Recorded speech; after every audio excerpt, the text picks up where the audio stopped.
What is up, you guys? Wanted to give you a warm welcome back to the Seed Retention Network. Now, the title of today's video is Thoughts on the Matrix. So, let's go ahead and get right into it. Walk around a bit while I'm talking to y'all. So I just watched that movie for the first time in a while, actually, last night. And the first one, that is. And it seems as if, you know, every time you watch it, there are new revelations you come to, right? You sort of are able to relate the movie to your experiences. It's very powerful. It's very powerful.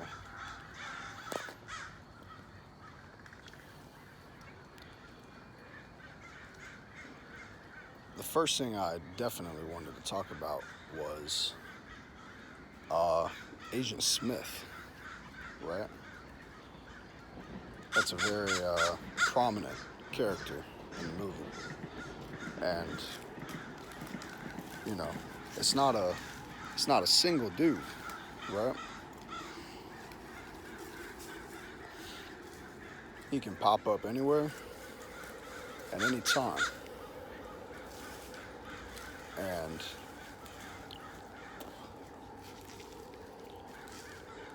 the caveat about him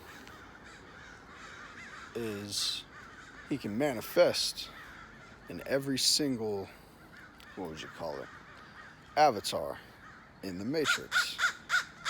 Sorry about those crows in the background. But yeah, he can manifest as any character in the Matrix.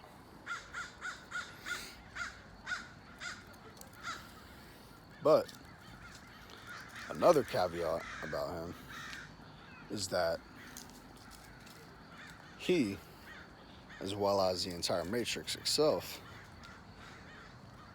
is bound by a set of rules, right? A set of rules that Neo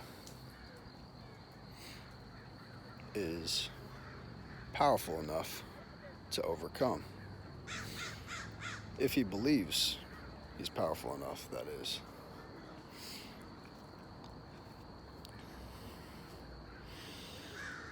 And that's such an important aspect of him being able to defeat the agents in the movie.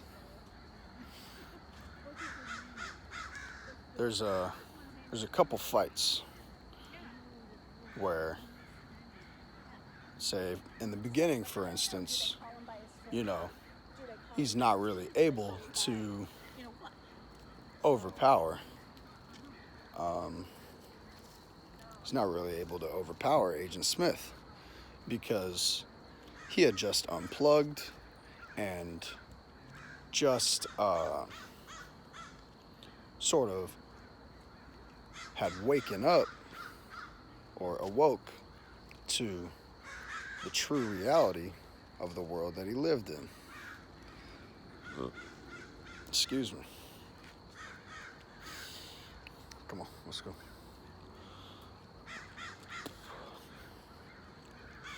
And once you truly, once you wake up to the true nature of this world, it can be a shock to some, It can be a real shock because, I'm not going to go into specifics here, but in this world we live in, we are brought up to believe certain things that you will come to find out are literally the opposite of the truth. Once again, I'm not going to get into specifics, but one major one that I discuss on this channel is called the attitude towards sex and lust as a whole, specifically for men.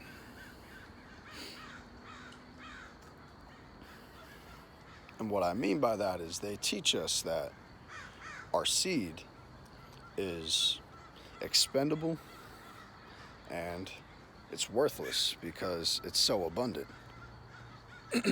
From a young age too, you know, especially now, man. It's 2021 and you know, these kids are getting phones at 11, 12 years old, even earlier now, and they have unguarded, open access to the internet. And you know, if you're on this channel, you know exactly where that leads. And you know, once they start interacting with their peers, if they even do that, because kids are so glued to screens nowadays, I have a feeling that that's becoming increasingly rare. Face-to-face interaction, that is, between children. Anyways, back to the topic at hand. They get to talking to their peers and, you know, start talking about these websites that they're going to. Some dirty websites. You know exactly which ones I'm talking about. And, you know, they get sort of encapsulated in this hive mind and just become engulfed by it. And because their friends are doing it, they think, okay, well, I'm going to try and fit in, so I'm going to keep jerking off and, you know, spilling the cup of Hermes, if you will, like it's nothing.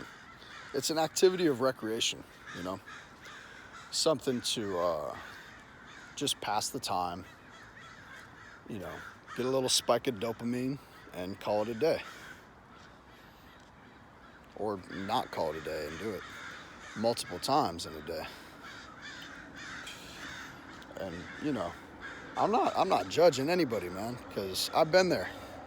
I'm not going to sit up here and act like I'm holier than thou and act like I've never done that. I've never been down that path because, shit, man. You know, I'm a little bit further down it, but nonetheless, I've been down it. Anyways, back to the point. So Neo is a little bit weaker in these beginning fights with the agents because that self-belief isn't quite there. And geez, I gotta get away from these crows. How you doing? Agent of the Matrix. Didn't even say nothing, man. Just gave me this weird look. I swear, man, some of these things we got walking around, they're not people. They're not people. They're demons. Spirits. They don't even walk like people, talk like people. If they even talk at all, as we just saw.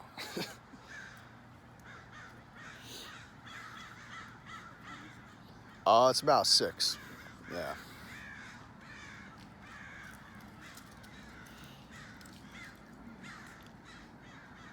Anyways, there's a fight scene near the end after Cypher betrays the crew on the Nebuchadnezzar.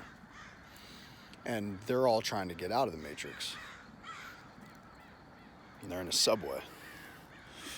And there's a homeless man sleeping in there, and they don't notice him, right? And the only way they can get out is by these landline telephones. So it's Neo and it's Trinity and Morpheus. Morpheus is to be the first one to get out at this scene, right? So he picks up the phone as it's ringing, and he just sort of disappears into the ether, and the homeless man watches this happen. And this is going to be a good lesson in regards to Agent Smith and how his character sort of works. Because the Matrix sees all, right? After this homeless man watches Morpheus sort of just disappear into thin air, Agent Smith sort of just takes his place, right? He just assumes, he assumes form in place of the homeless man. Like he sort of replaces him, if that makes sense. You have to see it happen to know exactly what I mean.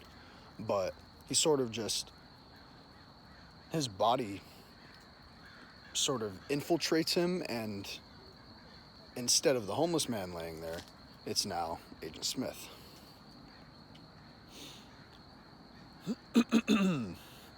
Now, when this happens, it's Trinity and Neo left. Sorry, I got something stuck in my throat. Anyways, phone rings again. Trinity picks it up because she's trying to get the hell up out of there. And, she's able to escape just in the nick of time before Agent Smith goes ahead and, goes up to this telephone booth and smashes the phone just after she makes it out. So her and Neo, or her and Morpheus, are on the ship, the Nebuchadnezzar. And it's just Neo and Agent Smith, one-on-one, mano y mano, in this little subway. Now,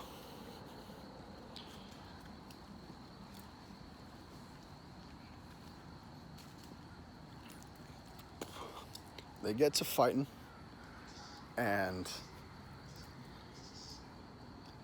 at this point in the movie, he's a little bit further along his path, so that self-belief I was discussing is more so there here in this instance than it was in those first fights.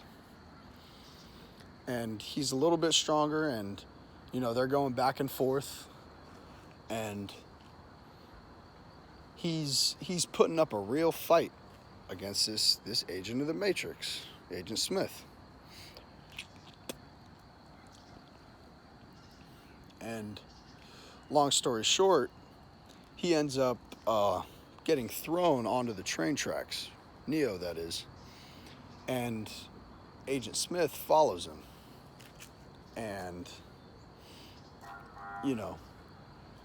he's choking him out. And then Neo sort of gathers all of his strength and jumps up, smashes Agent Smith on the roof of this subway, and they both fall back down. Neo jumps out of the way just as a train is coming by, which hits Agent Smith, knocks him out of the way. So at this point, he's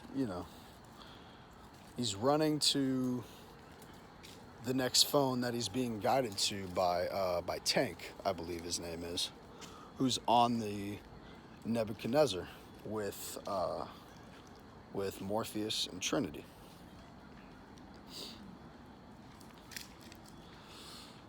I'm gonna skip a little bit, but he gets to this telephone that's in an apartment of some sort, and he's running away from all these agents that are chasing him around, and he's in this building, and chill out. He's in this building, and he hears the phone ringing, that's his cue. He needs to get over there in order to get out of the Matrix.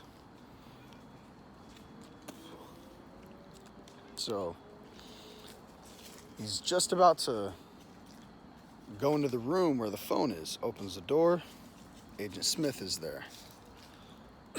Unloads a clip from his Desert Eagle straight into his stomach. So he just took about 9 50 caliber bullets straight in the abdomen. So safe to say, Neo was not doing too hot at this point.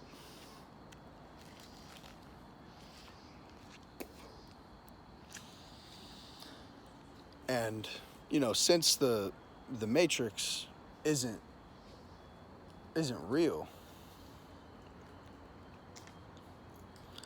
his body is still on the Nebuchadnezzar, where he's connected to the Matrix, which is a simulation of sorts. So his physical body is on the ship. And by they I mean, Tank, Morpheus, Trinity, they're all devastated to see that Neo is flatlined. He's dead at this point.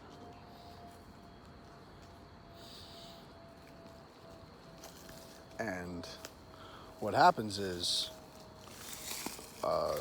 Morpheus leaves the room, right? And sorry about that. Morpheus leaves the room, and it's just Neo and Trinity, right? Neo's body, that is. He's got, blood coming out of his mouth, and he's sort of laying there dead. And Trinity at this point says how the Oracle told her that she was going to be in love with the one. It was Neo. So what she does is leans over him and just gives him a kiss on the lips. And right after this point,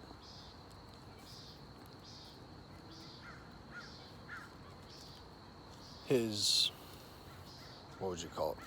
sort of mental image of himself comes back alive in the Matrix. He's, she went ahead and pretty much resurrected him by giving him a kiss. And,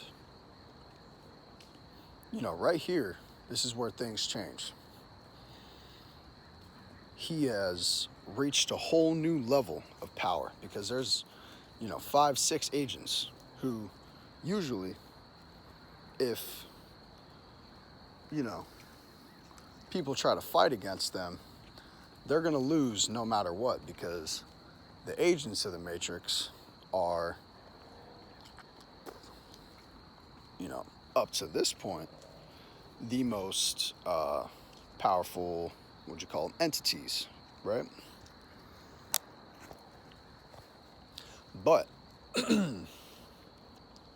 Neo gets up, right? And these agents that are at the end of the hall, they all just unload all their clips. Just banging out shots at him. Neo puts up his hand, stops all the bullets in their tracks right in front of him, grabs one of them out of the air, looks at it, drops it. All of them fall down. Morpheus on the ship, he goes, he's the one. And right here, he goes absolutely berserk and destroys all of the agents.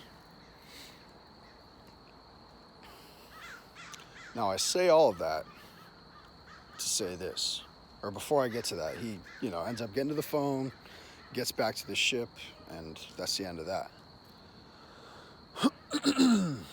But I say all that to say this, man. I don't know how anyone else interprets that scene, but for me, what that is a representation of what happens when the divine masculine and the divine feminine come together and combine their energies towards a common goal. Unstoppable. Absolutely unstoppable.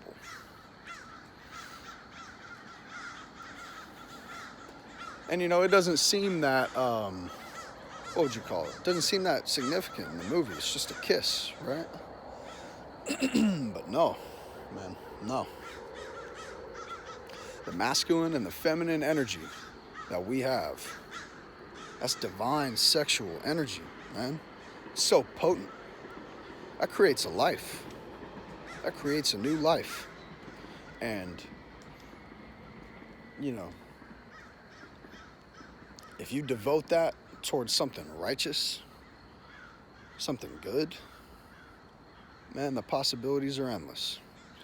You just gotta find a woman that's on that level of awareness and is conscious of all this. So if that didn't inspire you to go watch the movie, shit, go watch the movie. It's like $4 to rent it or something like that. Hour and like 50 minutes, I want to say. You're gonna learn a lot by watching it. I can guarantee you that. So that being said, I wanted to thank you guys for tuning in today. It was a little bit longer, but you know, I sort of went off the dome, which I don't usually do. But I enjoyed, you know, rambling to you guys about my thoughts on this movie. So if you enjoyed the video, don't forget to like, comment, and subscribe. And I'll see y'all in the next one. Peace.